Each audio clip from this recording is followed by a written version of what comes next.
బాగి కంగారుగా రాథోడ్ మాత్రమే ఇంటికి రావడంతో అమర్ ఇంటికి రాకపోవడంతో, అదేంటి రాథోడ్ నువ్వు మాత్రమే ఇంటికొచ్చావు, ఆయన ఎక్కడా అని బాగి అడుగుతూ ఉండగా, సార్ తప్పిపోయారు మిస్ అమ్మ అనగానే బాగి షాక్ అవుతుంది. మనోహరి కూడా ఏం చేయాలా, ఏం ప్లాన్ చేయాలా అన్నట్టు ఆలోచిస్తూ ఉంటుంది. ఏమైంది రాథోడ్, ఎలా జరిగింది అని అడుగుతూ ఉంటుంది బాగి. అప్పుడు రాథోడ్ ఇలా చెప్తూ ఉంటాడు, సార్ కొంతమంది మిలిటెంట్స్ని, తీవ్రవాదులని కొట్టి అరెస్ట్ చేసి జైల్లో పెట్టారు కదా మిస్సమ్మ, వాళ్ళు తప్పించుకున్నారు అని చెప్తాడు మిస్సమ్మకి రాథోడ్. మరోవైపు తప్పించుకున్న తీవ్రవాదులు ఒక స్థావరానికి వెళ్తారు.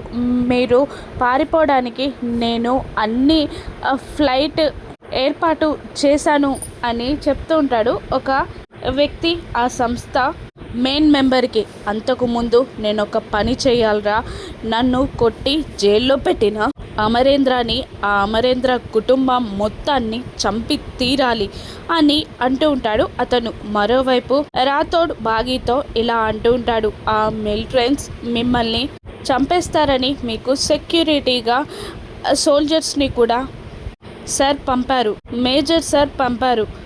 ఇప్పుడు సార్ ఎక్కడున్నారో, మన అమరేంద్ర సార్ ఎక్కడున్నారో వెతకాలి మిసమ్మ అని అంటూ కంగారు పడుతూ ఉంటాడు. మరోవైపు సెక్యూరిటీ ఇస్తూ ఉంటారు సోల్జర్స్ వీళ్ళ ఫ్యామిలీకి. అమరేంద్ర దారి తెలియక రోడ్డు మీద అటు ఇటు తిరుగుతూ ఉంటాడు. మరోవైపు తప్పించుకున్న తీవ్రవాది ఇలా అంటూ ఉంటాడు, ఈరోజు నా చేతుల్లో ఆ అమరేంద్ర కుటుంబం, అమరేంద్ర మొత్తం మంది చచ్చిపోతారు.